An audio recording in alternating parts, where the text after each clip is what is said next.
poderles dar esta exposición.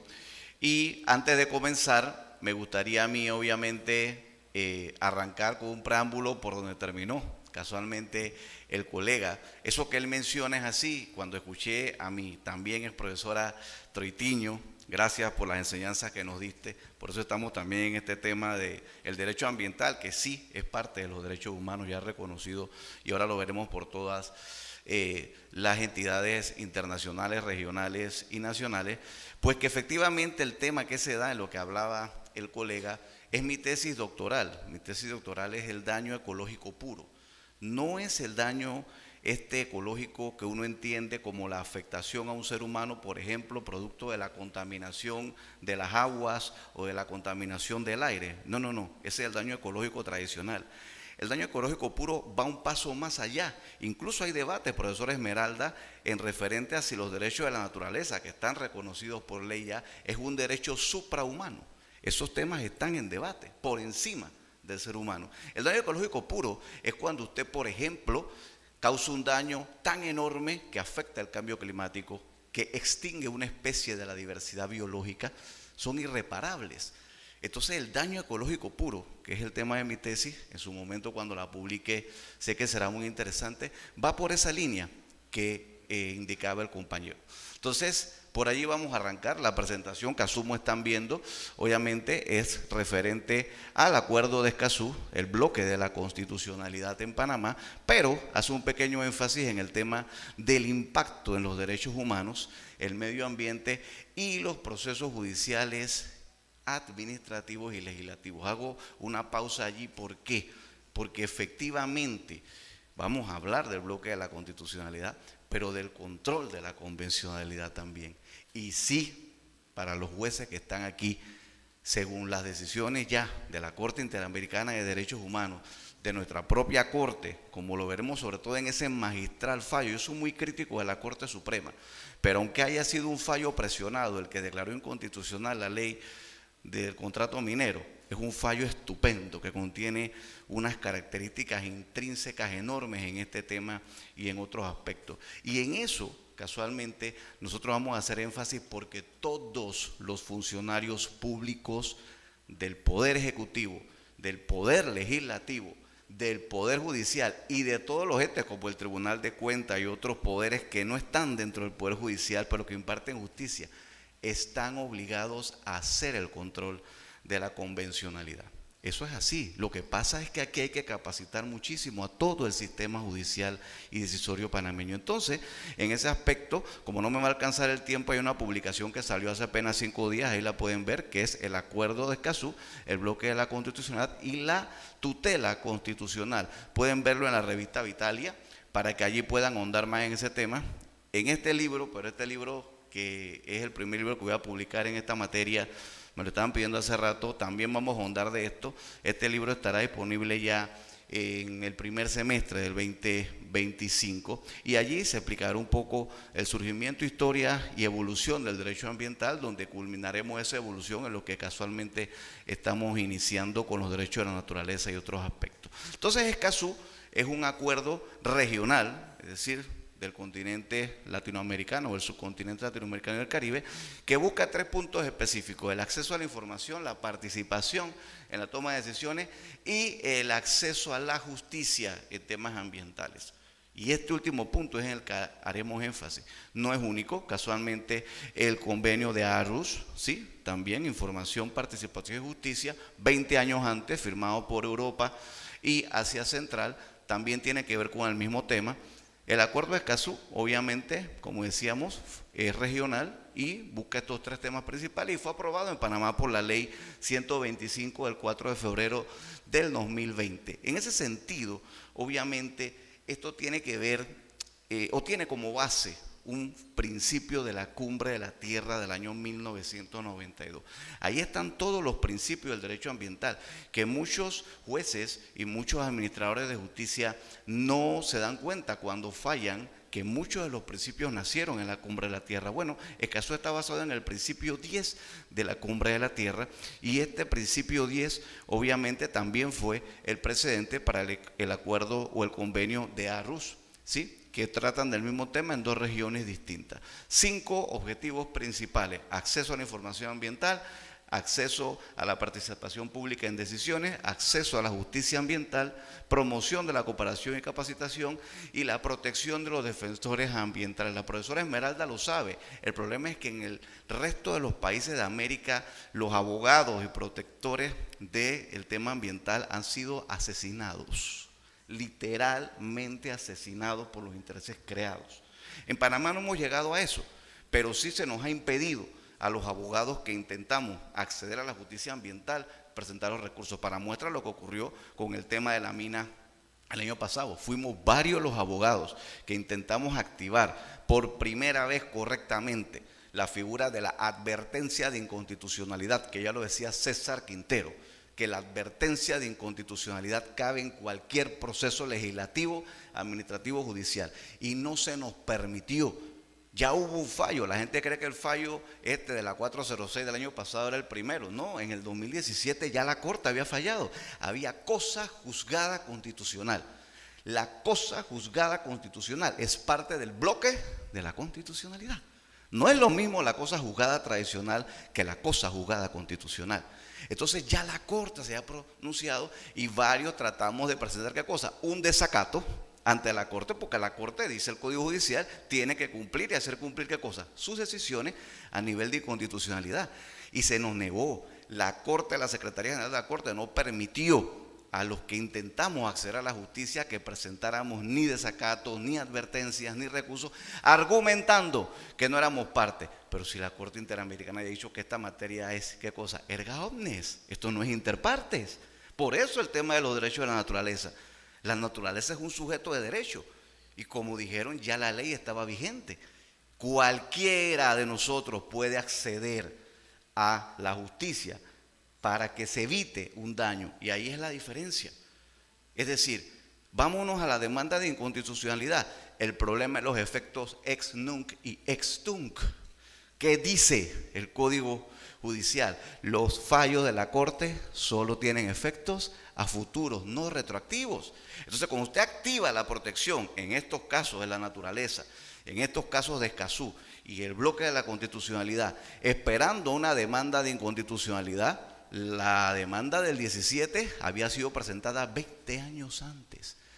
La ley era del 97, fue declarada inconstitucional en el 2017, imagínense.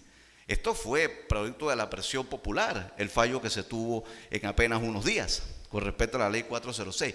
Entonces, la advertencia de inconstitucionalidad, ¿qué es? Es un recurso para la tutela constitucional, pero que evita que se dé el daño ecológico puro. Panamá tiene la herramienta, para eso es la advertencia. La demanda, ¿qué pasa? Cuando llega muy tarde, sino que lo digan las islas de Ocean Reef. La Corte se pronunció que es inconstitucional y la Sala Tercera que es ilegal porque es relleno de fondo marino, pero ya todos los derechos adquiridos están con terceros de buena fe, entonces no se puede restituir el daño. Entonces, ese acceso a la justicia y esa protección de los defensores ambientales son 2 de los principales objetivos de Escazú. Y en ese tema, obviamente, pues los principios en los que se basa, ya lo dije, el principio 10, principio de acceso a la justicia, participación ciudadana, pero agrego 3 principios adicionales de la Cumbre de la Tierra: el de no regresión, el de progresividad y el de no discriminación. Los derechos son progresivos, cada día van a avanzar y abarcar más. No regresión. Si ya había un fallo del 2017, haber aprobado una ley en la Asamblea violó el principio de no regresión. Ya tú no puedes regresar a las cosas que ya habías decidido. Y así todos estos principios son básicos para el avance de lo que es Escazú. El principio de acceso a la información, pues ya planteó desde el 92, y esto es muy importante, ojo con esto, ¿sí? Porque allí pueden ver que dice abajo: no puede existir información ambiental de acceso restringido, aun y cuando existan leyes, y me permito citar, o normas de menor jerarquía que así lo indiquen. Ese fue pronunciamiento de la SICH. Y fue pronunciamiento en el caso Arellano versus Chile y otros casos más que se basan en que en la Convención de Viena. No es excusa por la Pacta Sunt Servanda. No es excusa Cuando un Estado ha ratificado un convenio que por Panamá, el artículo 4 de la Constitución indica que Panamá reconoce los tratados de derecho internacional, pero que además es parte del bloque, que usted use como argumento una ley interna para incumplir un acuerdo internacional que es parte de los derechos humanos. Entonces ya no puede haber más restricción en ningún tribunal, en ninguna entidad pública, ni en la Asamblea Nacional, bajo ninguna excusa, porque cualquiera de esas leyes violenta una norma constitucional. Por eso es que el bloque de la constitucionalidad incluye la famosa Constitución ampliada a todos los convenios que de esta manera son parte del sistema de los derechos humanos. Ya no es como decía el magistrado Hoyos en su primera definición del bloque de la constitucionalidad. Él dijo que eran 2 artículos, ¿se acuerdan?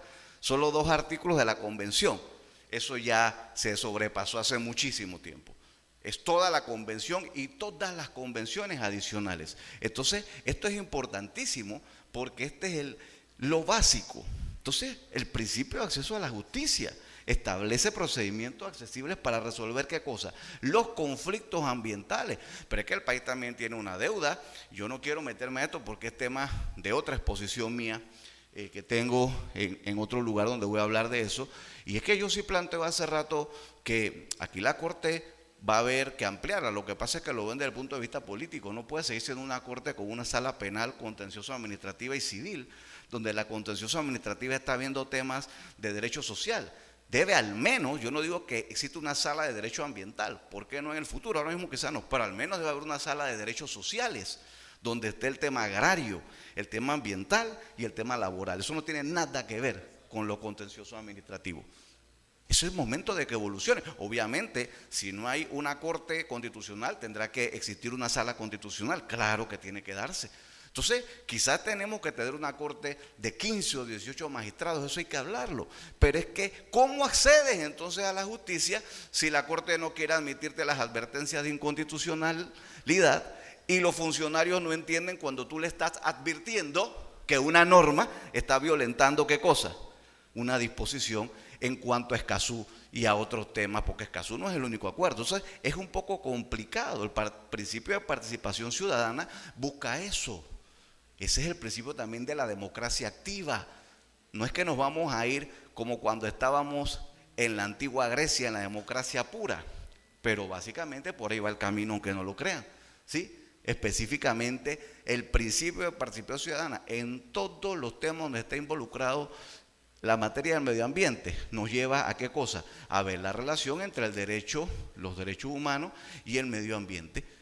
Y la participación ciudadana es fundamental en ese aspecto. Entonces, obviamente, son normas que reconocen, decía la profesora, la dignidad de todos los seres humanos. El preámbulo en la Constitución habla precisamente de eso. Y el preámbulo de nuestra Constitución es parte también del bloque de la constitucionalidad. La gente lee el artículo 1 para abajo, eso no es así, ¿sí? Entonces, casualmente, cuando se adoptó en las Naciones Unidas, ¿sí?, el tema de que el derecho a un medio ambiente sano y libre de contaminación es un derecho humano, fue casualmente en el año 2022, ¿sí?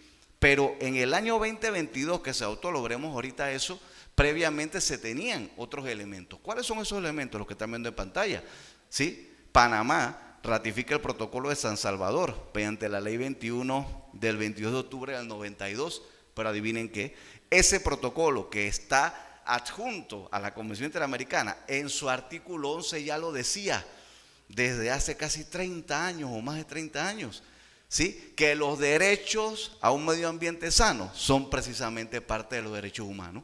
Entonces, estamos descubriendo el agua tibia ahora con estas leyes novedosas, pero es que esto viene desde finales de los 80, que en Panamá no nos hubiéramos dado cuenta es otra cosa. Entonces, ahí claramente se ve, el artículo 11 indica, obviamente, toda persona tiene derecho a vivir en un medio ambiente sano y a contar con servicios públicos básicos. Ahí está.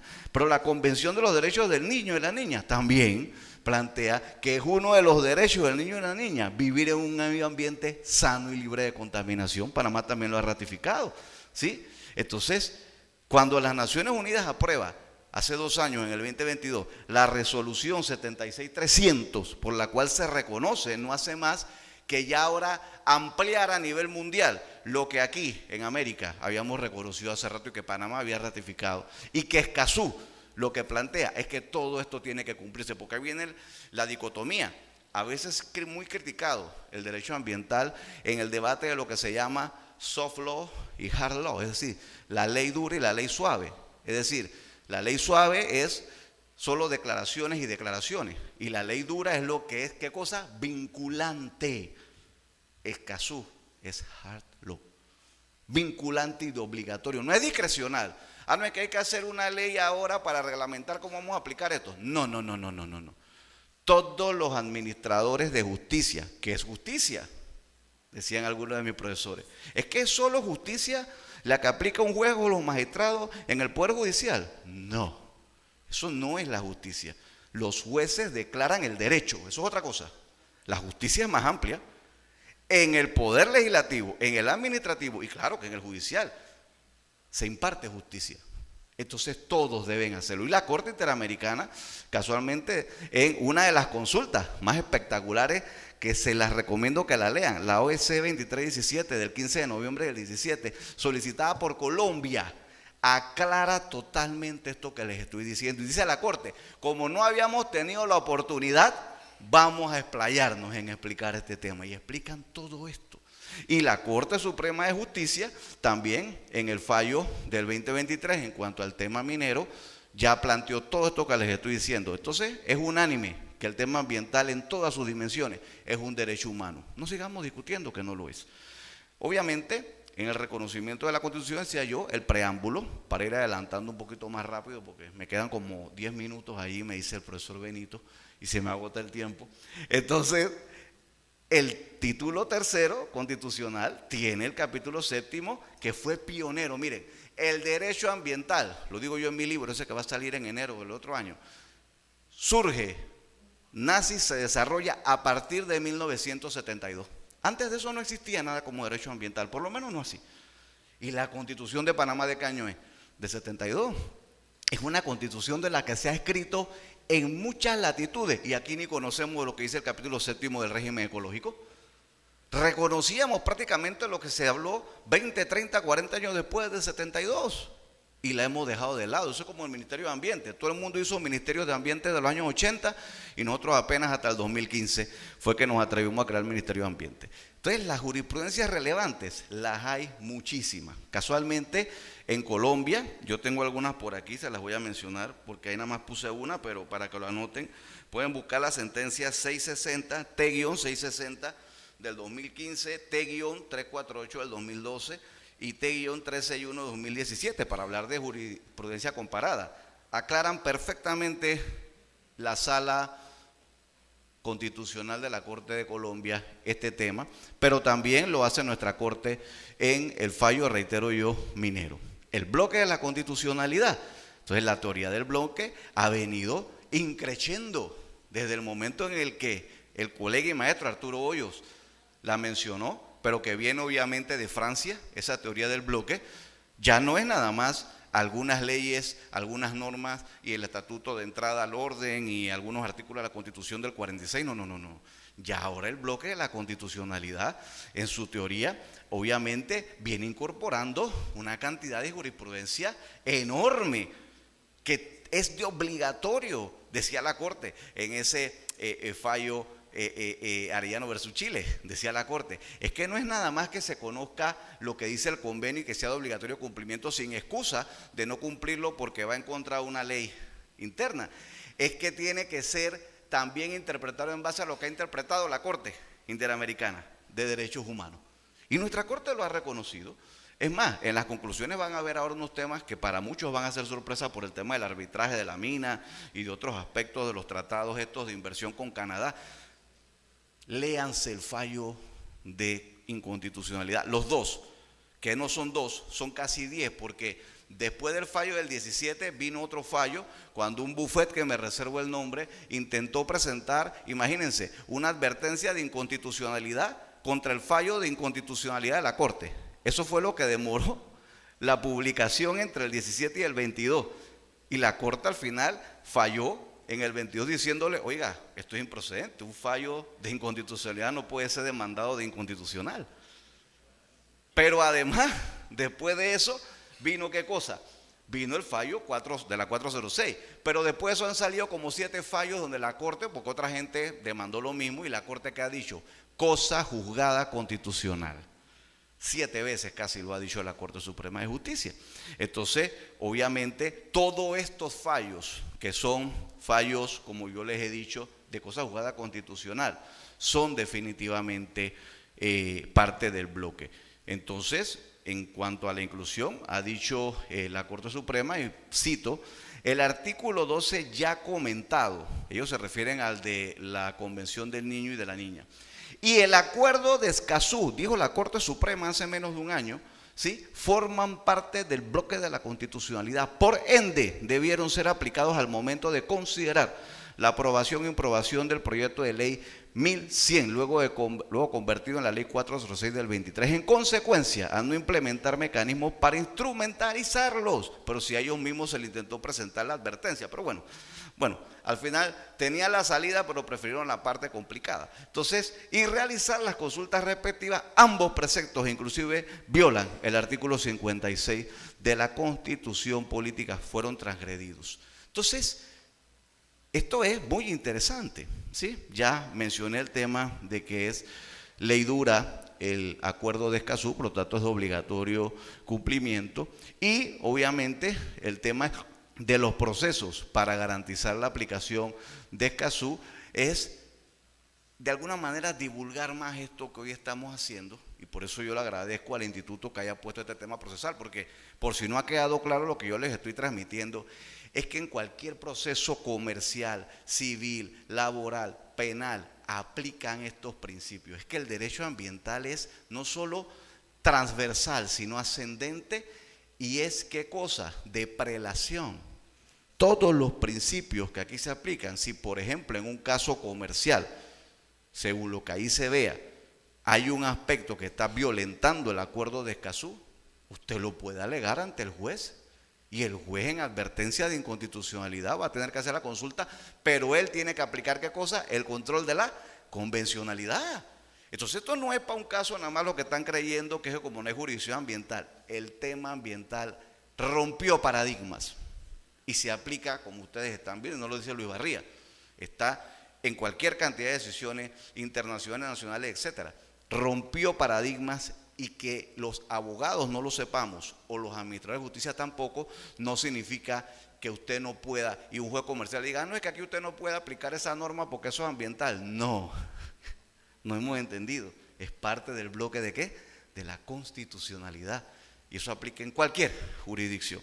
Entonces, todos estos temas, obviamente, el reconocimiento judicial de los derechos ambientales y el tema de la figura de la advertencia, a mi criterio va a ser lo que tenga quizás la Corte que comenzar a flexibilizar un poco, porque obviamente la advertencia no ha sido muy utilizada, pero para ir con algunas consideraciones finales, para cumplir con el tiempo, Benito, y ya les puse que pueden ir a ver el artículo completo, tanto en las memorias, que tiene un enfoque hacia lo que me pidió el Congreso, pero también pueden ver el otro artículo indexado que publiqué hace unos 5 o 6 días, que enfoca este tema más ampliamente, sobre algunas consideraciones finales. Las implicaciones, y me permito leer esto, de que todas las instancias se internalice Escazú como Harlow en la legislación panameña implican el fortalecimiento de la protección ambiental y una mayor garantía de los derechos de participación, acceso a la información en asuntos ambientales, alineados con la normativa nacional,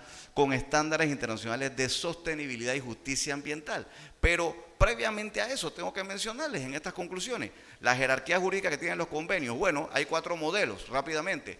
Para algunos países, los convenios internacionales tienen un nivel, obviamente, de jerarquía por encima incluso de la Constitución. Para otros países un nivel de jerarquía constitucional, otros es menos que la Constitución, pero más que una ley, y otros jerarquía de ley. En Panamá eso ya fue claramente establecido, tiene nivel constitucional. No hay que discutir más eso, por lo tanto es parte de la Constitución. Cualquier norma que usted lea en la Convención de Diversidad Biológica y usted está llevando un caso penal, usted lo puede argumentar. ¿Quién determina cuando un convenio? Es otra discusión. Y ahora verán la conclusión final, solo van a ser 60 segundos más de los 25 minutos, profesor Benito. El tema de la teoría del pleno, la teoría del mandato del artículo 4, la teoría de si es por lo que dispone la CIS, la teoría que si está incluida en la protección ambiental de los tratados de derechos humanos, la teoría de la doctrina, la teoría de la pacta sunt servanda, da igual. En Panamá es que la Corte reconozca qué convenios son parte o no del bloque, pero en este caso no importa porque Escazú ha sido reconocido como parte del bloque por todas estas teorías y por todas estas instancias. Entonces, eso nos lleva obviamente a las conclusiones y me voy a ir a dos bloques de conclusiones para cumplir con los 60 segundos finales que pedí. Primero, que para los efectos de Escazú aplican todas las teorías, ya lo dije. Escazú rompe paradigmas y por lo tanto a todos los niveles nacionales e internacionales es considerado, incluso por la doctrina, como parte del hard law. El control de la convencionalidad y la observancia de las normas que forman parte del bloque de la constitucionalidad deben ser aplicados por las autoridades y pueden ser exigidos por las partes o por los actores sin ningún tipo de discriminación. De ahí el principio de no discriminación.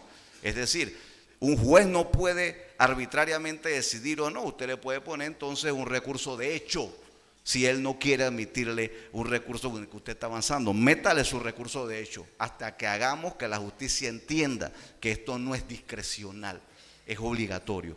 La figura de la advertencia de inconstitucionalidad será, eso planteo yo, la figura clave para quizás darle una forma correctamente a lo que yo llamo la tutela preventiva, ¿sí? Y obviamente en las conclusiones 2 que yo planteo, y la última es la que más va a llamar la atención, el control de la convencional dice la primera, es Escazú y sus tres principales objetivos: acceso a la información, la justicia y a la participación, es de obligatoria observancia a todos los niveles, de todos los poderes e incluso, esto no lo había mencionado, de los gobiernos locales cuando toman decisiones. También eso está en fallo. Pero mire lo que dijo la Corte, y con eso termino, en el fallo de ahorita contra la ley 406. Ahí se corta un poquito, pero se los leo más o menos. En referente al conflicto entre los convenios de otra índole y ambientales, ¿sí? ¿Qué indicó la Corte Suprema en este fallo?